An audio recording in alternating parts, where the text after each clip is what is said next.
In Houston's scorching heat, pride melts faster than steel under a welder's torch. The black BMW 750i limped into Duran & Sons Auto, coughing like a wounded animal. Brandon Cole, a tech executive with a Rolex gleaming brighter than his manners, slammed the door and barked, "3 weeks in the dealership, $5,000, and it's still broken." Javier and Mike rushed to connect scanners, typing codes, sweating through their shirts. Nothing worked. Then Robert, the shop owner, hesitated and said, "Maybe we should call Ethan." The young men snorted. "Ethan Vargas, the old man who still uses a flip phone?" They laughed, until the office door creaked open, and a pair of oil-stained boots stepped into the sunlight. The shop breathed like a living thing. Fans rattled above 4 bays, pushing hot air that smelled of brake cleaner and old rubber. A faded calendar curled on the wall. Country radio crackled low behind the counter, where Robert Duran sorted invoices with grease on his knuckles, the kind of man who could read a customer's problem from the sound of a turn signal. Out front, the BMW sat like a sulking celebrity, black paint flawless, attitude worse. It had limped in with a cough, a whistle, and a shake that made the hood tremble. Now it idled rough, the exhaust note stumbling as if it had forgotten its own rhythm.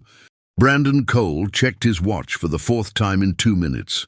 He wasn't old, maybe late 30s, cut like a gym membership and a nutritionist's plan. Sharp jaw, perfect fade, crisp white shirt that didn't belong anywhere near a shop floor. The Rolex on his wrist caught the fluorescent light every time he folded his arms, and he folded them a lot. He scanned the place like it was beneath him. "I'm on a deadline," he announced. "Not quite to anyone, not quite to everyone." Javier rolled the scan cart over with a practiced push, cables clacking. 26, lean, hair tied back, sleeves up. He lived for the moment. The code reader beeped. Mike followed, heavier set and baby-faced, the kind of guy who could lift a transmission alone, and then apologize for breathing too loud. He opened the hood, heat rolling into their faces. "Man," Mike said, "this thing's cooking eggs." "We'll get it," Javier promised, shooting Brandon the smile of a man who believes in tools and data. "Scanner never lies." Robert wiped his hands and stepped closer, keeping the peace. "We'll do our best. Try not to crowd 'em, sir. It helps." Brandon smirked. "I've already paid people who did their best. You guys figure it out, or I tow it to a real shop." Robert let the jab bounce off him. He'd heard versions of it since he was a teenager, helping his father under cars in this same building. The sign had changed, Duran & Sons now, but the ground was the same, cracked concrete, tire marks, stories baked into the floor. Javier snapped the OBD cable into place. The scanner chirped awake, a small bright screen in a world of grit. He skimmed the initial data. Random misfire, fuel trim out of whack, maybe a MAF fluctuation. Could be a dozen things. He scrolled deeper, hunting patterns like a gamer tracing a level he'd beaten before. Mike sprayed carb cleaner along a hose, watching for a change in idle. Nothing. "No obvious vacuum leak," he said. "Not that." "Trust the data," Javier muttered, eyes locked. "Short-term fuel trim is chasing itself. Something's lying to the computer." Brandon hovered, the way people do when they've been wrong 3 times and want to punish the 4th. "So, you two gonna keep guessing or fix it?" Robert stepped between them. "We don't guess. We isolate." He gave Javier a look that wasn't unkind but carried weight. "Breathe." Then he moved to the front office, where a window unit AC hummed over an old desk. A pair of boots waited under the chair. The door was half open. The room smelled like yellow pads, coffee, and the kind of quiet you can only find in a busy place. "Ethan," Robert said softly, as if he might spook a deer. "You got a minute?" Silence. Then a throat cleared. "I'm retired, remember?" The voice was gravel, smoothed by years of being fair. "You keep showing up," Robert said, smiling. "So I keep asking." A pause. The old man stood, slow but straight. Ethan Vargas, 78 by license, ageless by eyes, wore a light denim shirt with pearl snaps and a cap stained by summers. His hands were nicked maps of past work, the kind that make you trust a handshake. He picked up his glasses, wiped them with a shop rag, and followed Robert out. The heat hit him first, then the sound. The BMW's idle, uneven, a hiccup with a whistle threading through it like a mosquito you can't slap. Ethan didn't go for the scanner. He didn't reach for a tool. He went for the sound. "Sir," Brandon said, smiling without warmth, "with all respect." Ethan lifted a finger, not rudely, just enough to say, "Give me 10 seconds of your noise without your words." He leaned over the fender. His face came close to the engine the way a violin maker listens to a string. His lips moved, counting beats the rest of them couldn't hear. After a moment he closed his eyes. Mike shifted, swallowing a joke. Javier crossed his arms and tried not to be offended by how little attention the old man paid to the precious scanner blinking behind him. Robert watched Ethan like you watch a man walk a familiar trail in fog. The idol stumbled again. Ethan opened his eyes. "Kill it," he said. Javier reached in and turned the key. The engine coughed once and fell silent. In that new quiet, the shop took a breath. Outside, cicadas screamed. Somewhere, a compressor kicked on and off, like the building itself had a heartbeat. Ethan rested his left hand on the intake and tapped with his right knuckle along the plastic plenum, a gentle, patient knock that traveled joint by joint. "Heat makes liars," he said to no one in particular. "Plastic expands, seals pretend. Cold mornings tell pretty stories. High noon tells the truth." Brandon snorted. "Is that poetry supposed to fix my car?" Robert cut him a look. "Enough." Brandon lifted his palms. Surrender performed more than felt. Javier's jaw tightened.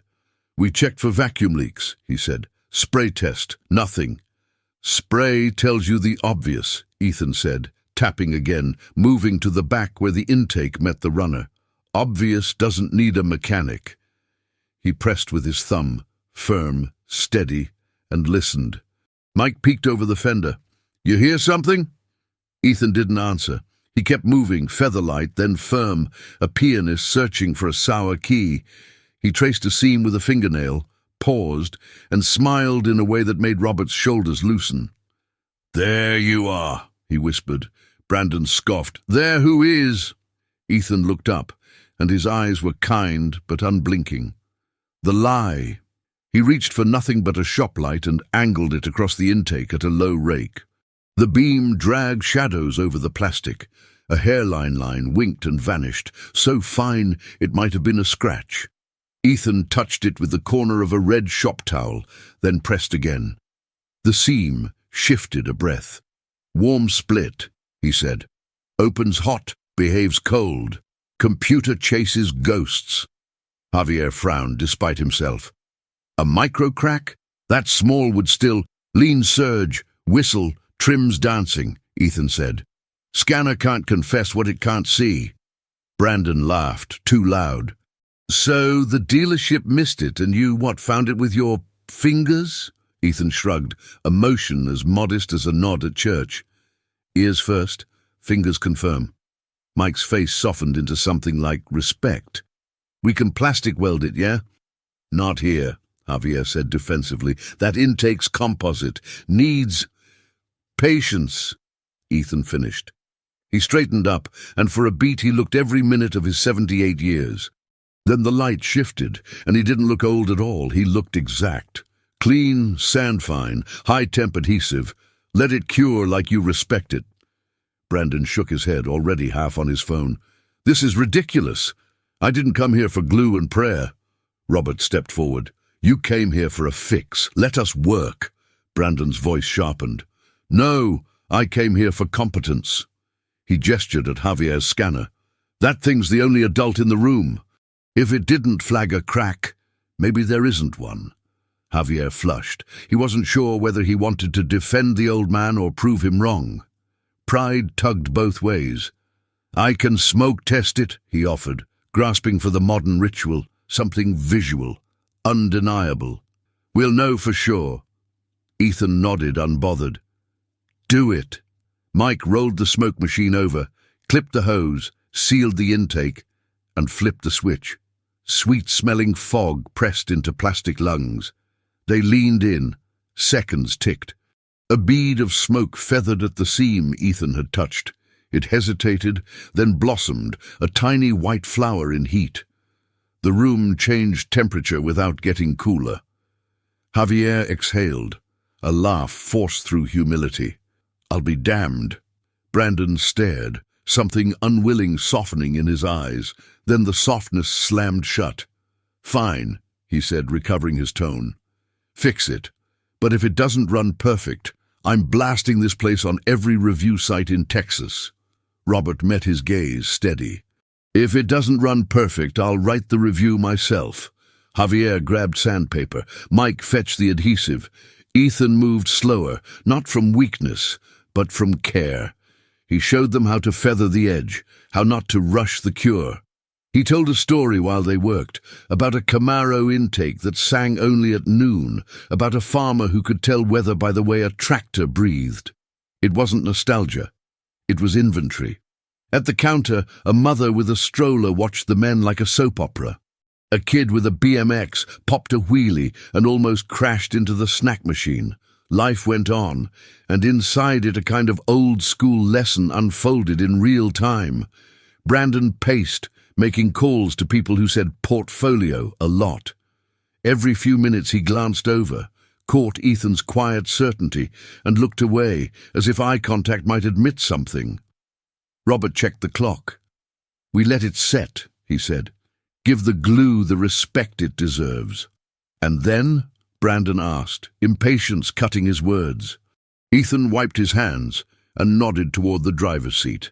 Then, he said, we ask the truth to speak. He closed the hood with a soft click and stepped back, eyes on the car, listening to a motor that hadn't started yet. Have you ever been treated like this? Talked down to, second-guessed, counted out, only to hold your ground? Tell me in the comments. Your story might be the one someone needs today. Robert slid into the seat. He turned the key halfway. The dash lit up like a city at night. For a heartbeat, the whole shop seemed to lean in with him.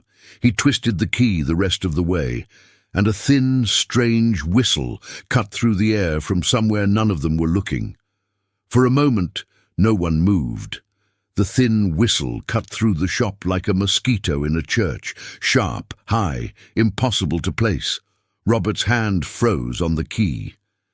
Brandon's jaw twitched. Javier's eyes darted from the hood to Ethan, waiting for the old man to blink, to flinch, to admit he'd missed something. But Ethan didn't move. He tilted his head slightly, eyes narrowing, listening.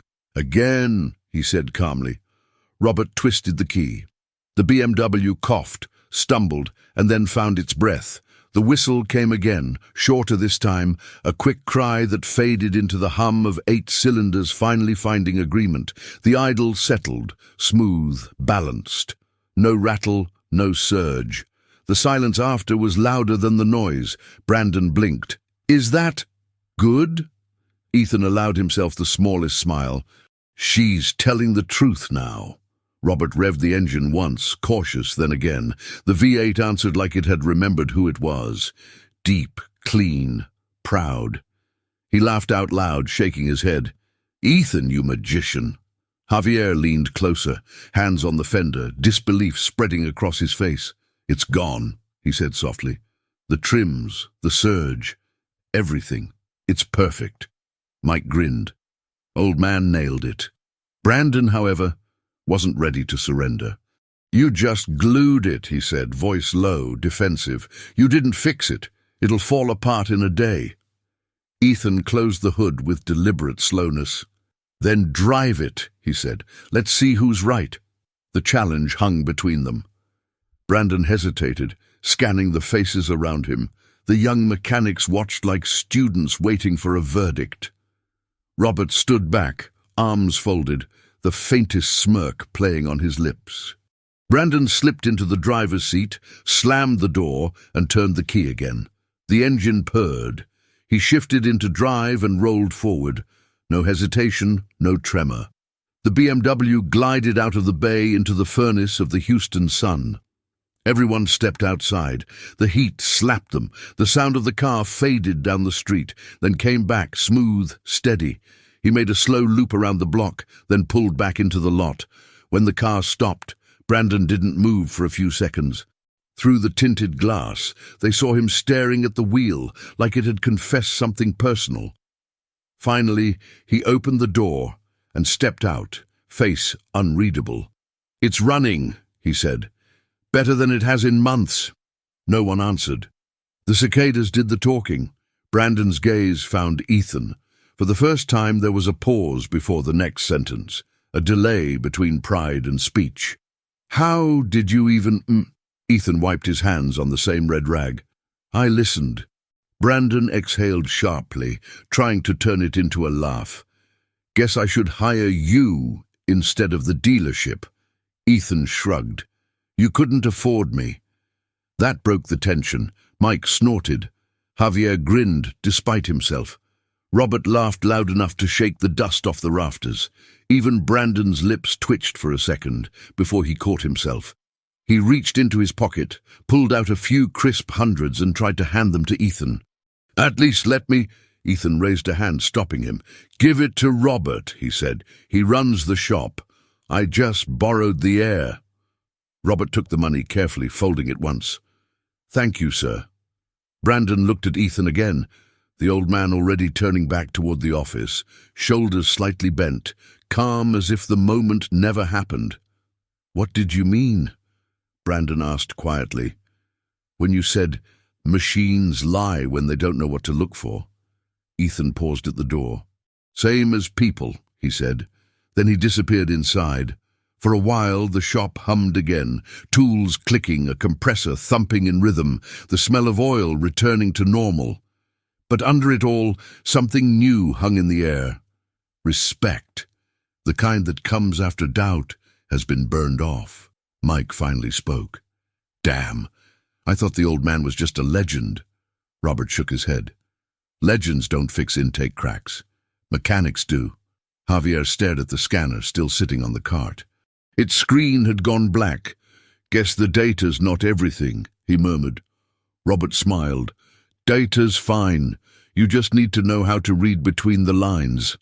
They got back to work, but the rhythm was different, quieter, sharper.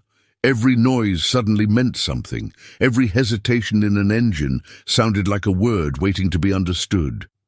Late afternoon, the sun bent low, turning the asphalt into gold. Brandon returned, this time without the suit jacket, without the sunglasses. He parked, killed the engine, and stepped out slowly. Robert met him halfway. "Everything holding up?" Brandon nodded. "Better than ever. I took it on the freeway. No issues. It's flawless." "That's good to hear." Brandon looked past him toward the office door. "Is he here?" Robert tilted his head. "Ethan. He's probably cleaning his tools like always." Brandon hesitated, then reached into the car.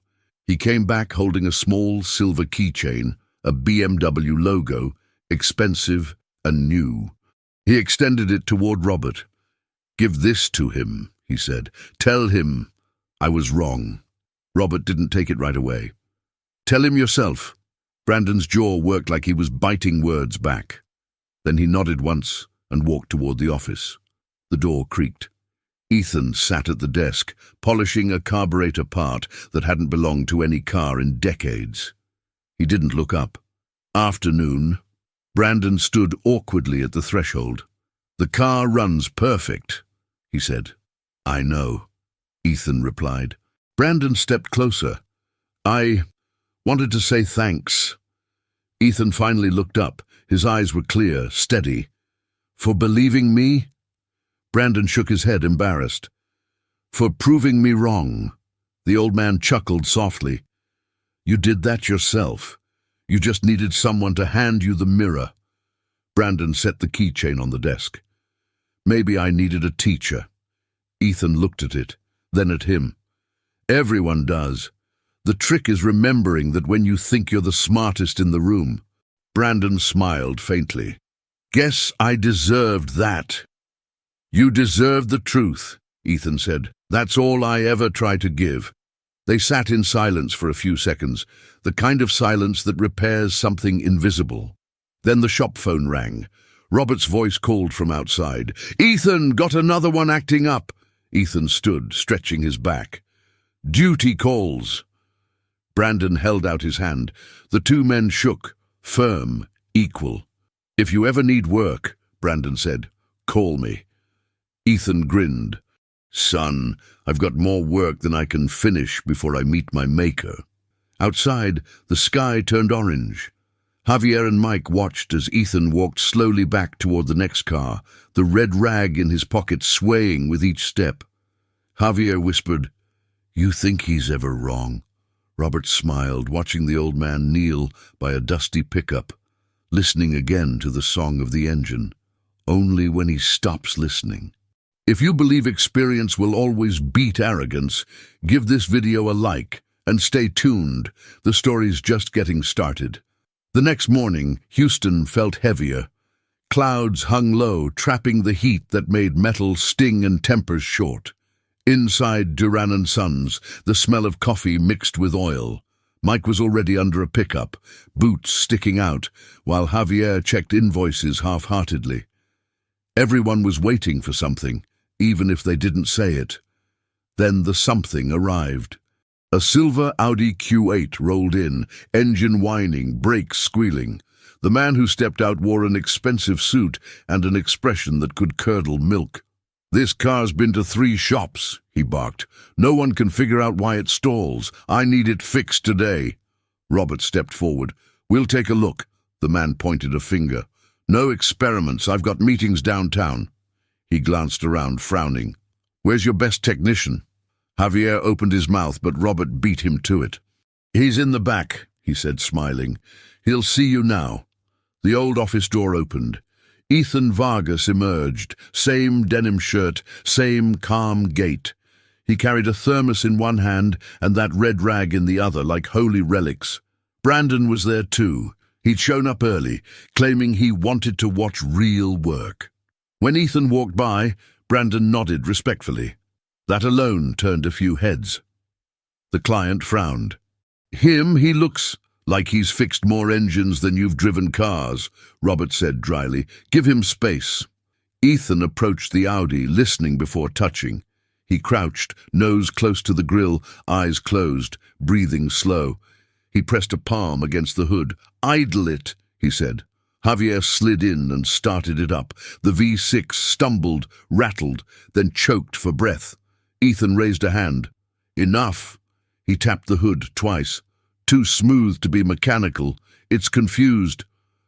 Javier frowned. Confused? The engine's talking over itself, Ethan said. Something's interrupting its thoughts. Brandon chuckled softly from the corner. You always make it sound human. Machines are human, Ethan said. They just don't lie as much. He asked for a stethoscope, the mechanic's kind, long and metallic. He moved the probe from cylinder to cylinder, eyes narrowing, ears sharp. Then, suddenly, he stopped. He turned the probe sideways toward a section near the throttle body. A faint tick-tick-tick, like a heartbeat out of rhythm. There, he whispered. Driver-side bank, sensor wire or grounding fault. Mike blinked. We checked that last night. Then check it again, Ethan said, voice calm but final. Robert tossed him a light. Ethan leaned in, tracing a single wire that vanished behind a bracket. He tugged gently, and the engine sputtered. Tugged again, sputter repeated. Brandon whistled. The arrogant client frowned, confused. What does that mean? It means your car's not sick, Ethan said. It's just lonely. Robert smirked. Meaning bad connection? Ground wire cracked inside the insulation, Ethan said. Heat makes it expand, current cuts, computer panics. Cold mornings it hides, warm days it confesses. He stripped back the sleeve. The copper inside was black and brittle. See, it talks if you listen. Javier stared. That's microscopic, man. How do you even—" Ethan didn't answer. He cleaned the wire, cut the burnt section, soldered it, sealed it with shrink tubing, and rerouted it an inch higher. His movements were slow, deliberate, as if performing a ritual rather than a repair. Robert handed him a wrench. Moment of truth? Ethan nodded. Start her. The engine came alive instantly. No stumble, no cough, just a smooth hum, like a cat that finally trusted you. The vibration that had haunted it was gone. The client blinked, his arrogance melting with every second of silence. You're telling me that's all it was? Ethan smiled faintly. There's no all when it comes to finding the truth. Javier couldn't help it. He let out a low whistle. That's insane. You found it by sound. Brandon grinned, eyes shining like a kid watching fireworks. Told you he was a legend. The client pulled out his phone, already opening his banking app. What do I owe you? Ethan waved it off. Pay Robert. Robert hesitated. Ethan, that's twice this week. Money fades, Ethan said. Respect lasts longer. The shop was quiet again, but not out of boredom, out of awe. The young men watched Ethan clean his hands like a surgeon after saving a life. Mike broke the silence. You ever mess up, old man? Ethan chuckled. Every day. That's how you learn to listen better. Robert leaned against the wall, arms crossed, voice soft. You know, I've been around mechanics all my life. Never seen someone hear a car like you do. Ethan shrugged. Machines speak. People just stop learning the language. He turned toward the boys. That's what this place needs to be. Not a repair shop, a classroom. Brandon nodded. You'd have students lining up. You should teach. Ethan smiled, almost wistful. Maybe I already am. The client approached, hat in hand, literally. Mr. Vargas, I owe you an apology. I shouldn't have— Ethan interrupted with a gentle wave. Keep your pride, son. Just spend it wiser. Robert laughed softly. Brandon joined in. Even Javier cracked a grin. The air felt different now, thicker with humility, lighter with respect. It wasn't just a repair anymore. It was a shift in gravity. Everyone in that shop knew they'd witnessed something they wouldn't forget. Then, as if on cue, thunder rolled outside. The Texas sky cracked open, pouring rain that hissed against the hot pavement. The kind of cleansing storm that makes the air smell like second chances. Ethan stood by the open bay, watching the rain. Funny thing, he said, almost to himself. Engines, storms, people. They all sound angry before they find peace. Robert placed a hand on his shoulder. You just saved this place, Ethan, not the shop, the people in it. Ethan smiled without turning around. Then we're even. As lightning flashed through the open doors, Brandon looked around, the old man framed by light, the others watching in silence. In that moment, every sound in the world seemed to fade, leaving only the steady hum of the engine he'd brought back to life, and that hum sounded like redemption. If you believe wisdom should never retire, give this video a like, because this story isn't over yet. The rain didn't last. By morning, the Texas sun returned with vengeance, steam rising from the asphalt like ghosts of yesterday's storm. The world looked clean, but inside Duran & Sons, it just smelled like wet oil and new beginnings. Robert arrived early, coffee in one hand, invoices in the other. He stopped at the doorway, watching Ethan already sweeping the floor. The old man moved slowly, but there was purpose in every motion. You know, Robert said, leaning against the doorframe, you don't get paid enough to clean this place too. Ethan didn't look up.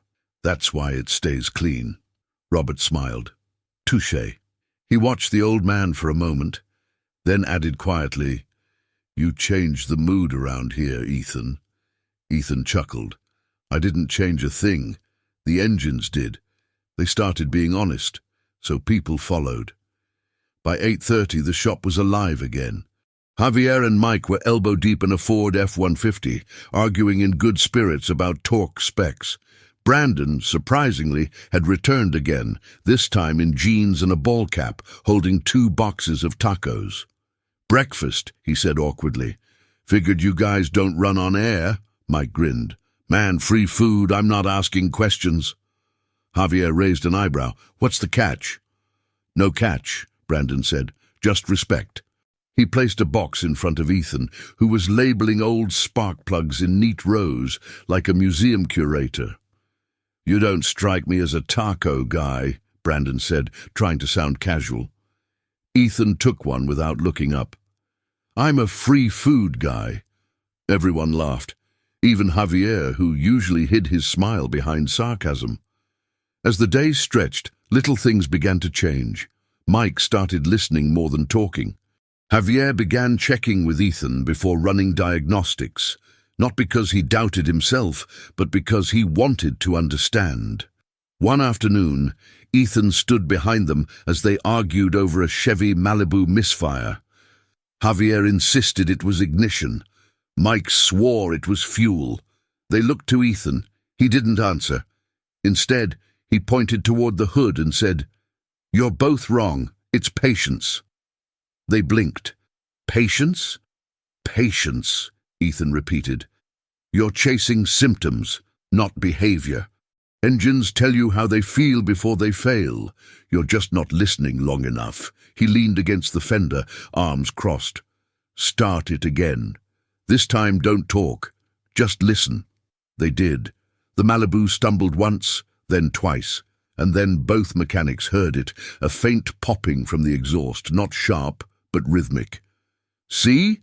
Ethan said. "It's breathing heavy. That's not fuel or spark, and that's timing. The chains stretched." Javier nodded slowly, impressed. "How long did it take you to learn that?" Ethan smiled. 40 years and one mistake too many. That night, as the others clocked out, Robert found Ethan sitting outside on the curb, sipping coffee that had gone cold hours ago. The streetlight above them buzzed weakly, and the night air carried the distant hum of traffic. "You ever think of retiring?" Robert asked. Ethan took his time answering. "Retiring from what? Listening?" "You know what I mean." The old man looked at the shop, its faded sign, its tired walls, the glow of tools through the front window. "I thought about it," he admitted. "Then I realized something. Every time I think I'm done, some machine starts lying again. Guess that's my curse." Robert nodded slowly. "Or your purpose." Ethan smiled faintly. "Same thing some days."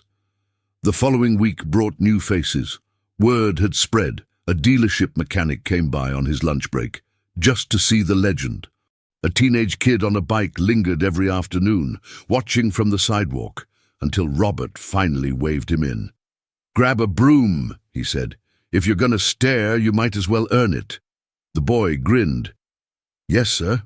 Ethan noticed him sweeping later, slow and careful. "What's your name, son?" "Tyler," the boy said shyly. "Ever turn a wrench before?" Tyler shook his head. Ethan handed him a socket. "Then today's your first day of listening." By the end of the month, the rhythm of Duran and Sons had changed completely. No more shouting, no more pride-fueled arguments.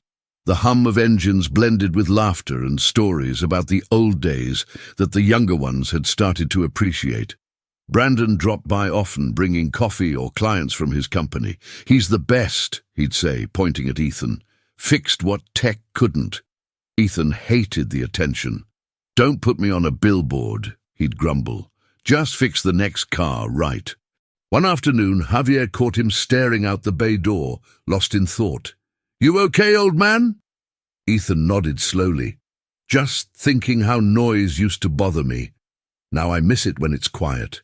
"You mean the engines?" He smiled. "No, the people." Javier looked at him for a moment. "You know, you're not just teaching us about cars, right?" Ethan turned toward him. "Good. Cars are easy. People are complicated." As the sun dipped low, a delivery truck pulled up. Robert stepped out front to sign papers.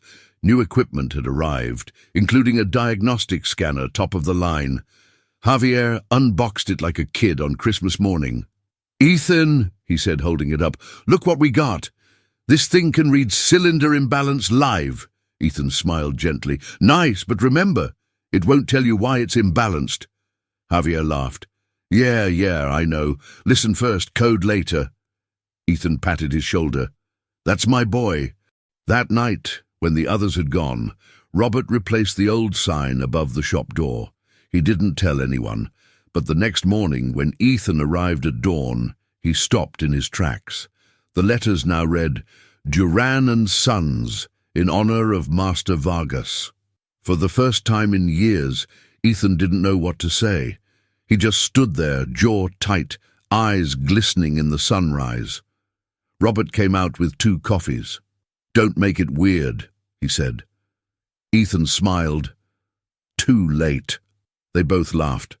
But as the laughter faded, Ethan looked back at the sign and whispered, "I'm not done teaching yet."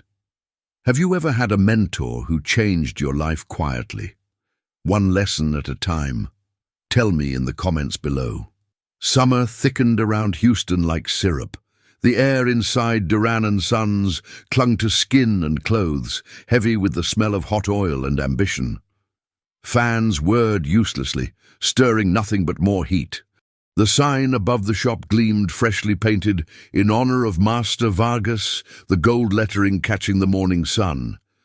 Ethan pretended not to notice it every day, but every morning when he arrived before dawn, he still looked up at it, just for a second.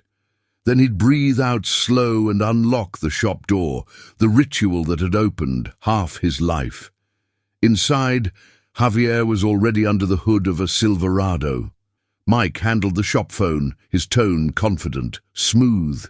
Tyler swept the floor like it was sacred ground. Robert, leaning on the counter, smiled to himself. Things ran different now. Not faster, not bigger, just steadier. Still, something in Ethan's movement had changed. His hands were slower, his breath heavier. When he bent under a hood, he took a second longer to rise. The boys noticed, but no one said it out loud. That afternoon, a rumble rolled into the parking lot, deep, throaty, powerful. Everyone turned as a navy blue Dodge Charger pulled in, hood gleaming, engine trembling with something unnatural. The driver climbed out, a young cop in uniform. "This thing's my baby," he said, eyes worried. "Started misfiring after the last tune-up. I can't risk it failing on patrol." Robert nodded. "You came to the right place." But when Ethan stepped closer, the cop frowned. "No offense, sir, but I've had 3 shops look at it already. This car's fully computerized." Ethan just smiled faintly. "Then it should be easy to tell me what it's hiding." The officer hesitated, then handed over the keys. Javier slid behind the wheel and started the car. The idle came rough, not violent, but inconsistent, like a heartbeat skipping once every 4 measures. "Feels electrical," Javier said. "Maybe coil packs," Mike added. Ethan tilted his head, listening, not to the sound but to the rhythm beneath it.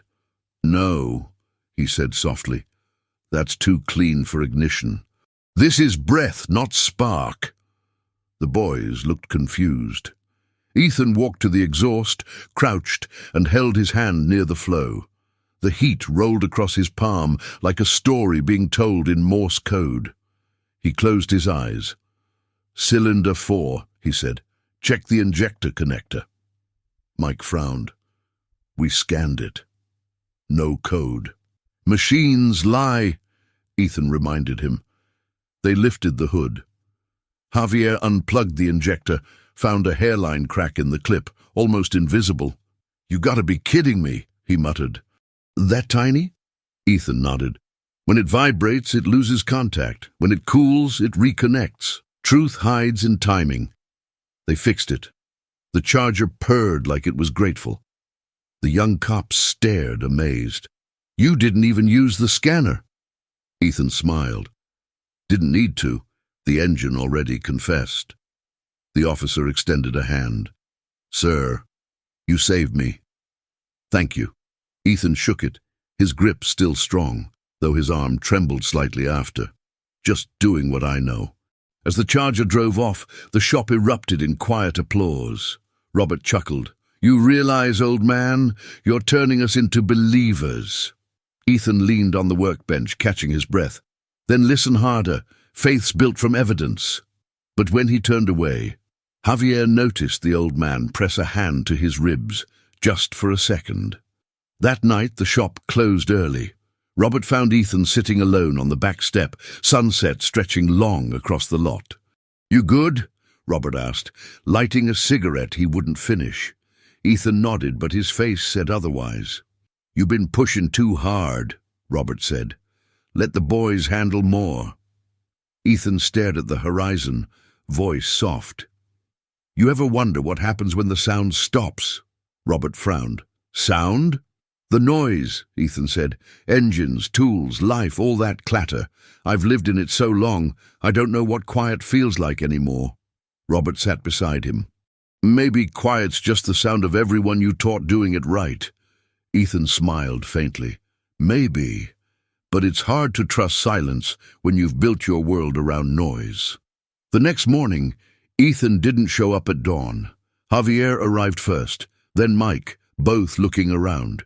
His old coffee mug was still on the counter, still half full.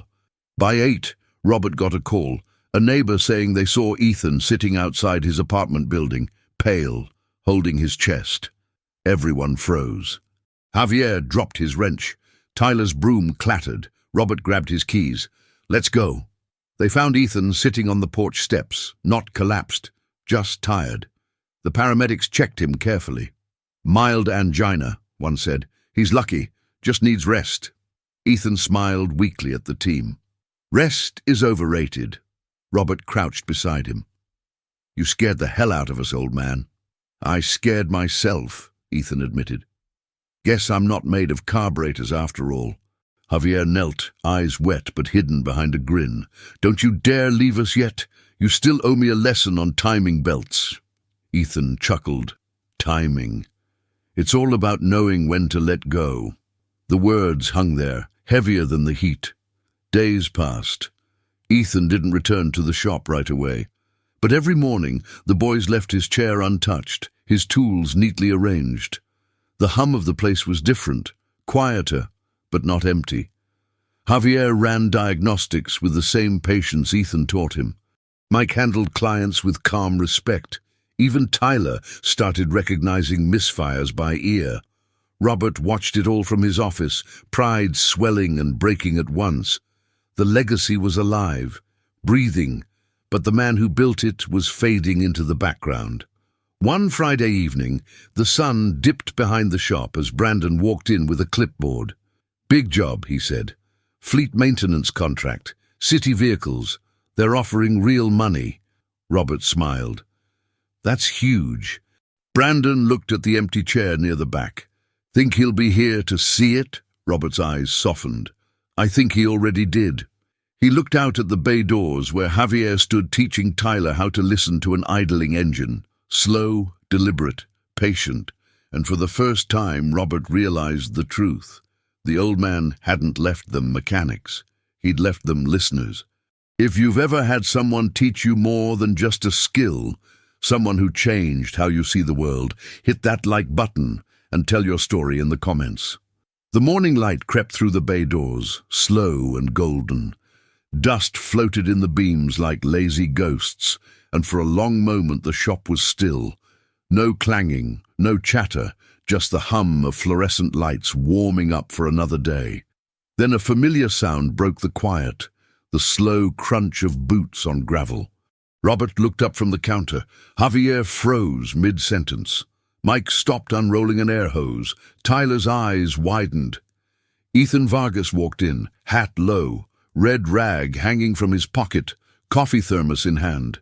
He looked thinner, but the same calm gravity followed him like a shadow. Robert smiled.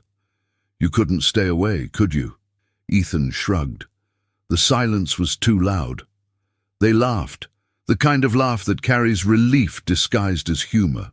Doctor, clear you? Javier asked. Cleared me to live, Ethan said.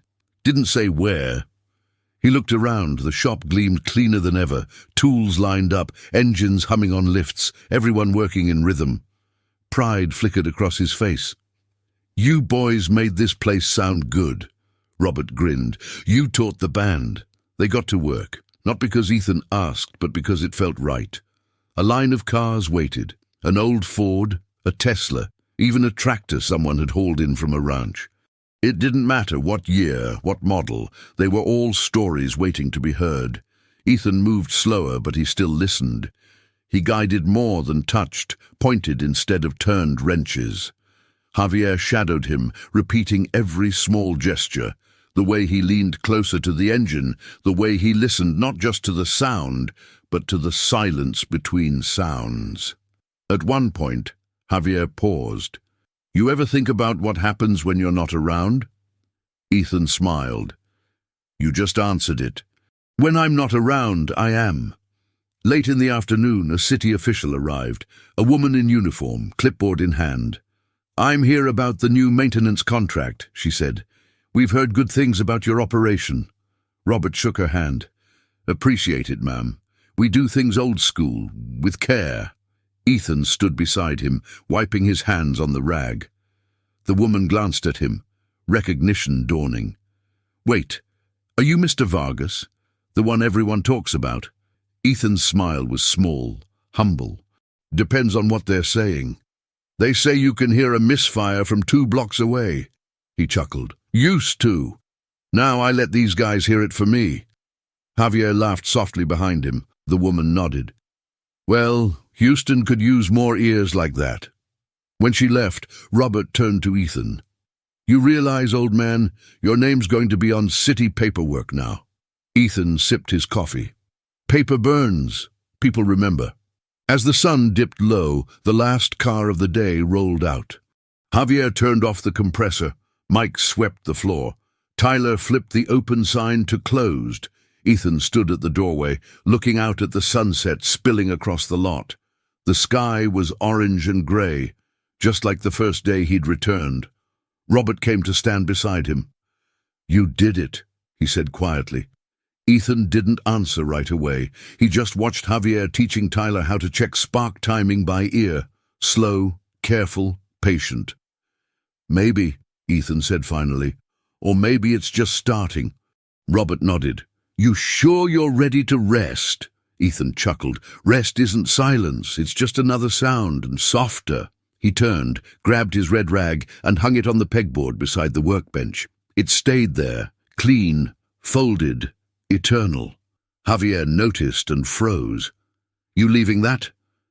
Ethan looked over his shoulder. "It's not mine anymore." No one spoke. The hum of the ceiling fan filled the silence. He stepped outside, the sun wrapping him in gold. Brendan's old BMW passed on the street running smooth, its engine singing the same note Ethan had once restored. The old man smiled at the sound. Robert called after him. "You coming back tomorrow?" Ethan turned halfway, grinning. "If the world lies to me again?" And with that, he walked down the street, slow but steady, until he disappeared into the light. The camera would have lingered on that red rag, swaying gently on the pegboard. The last proof of a man who didn't just fix engines. He fixed people.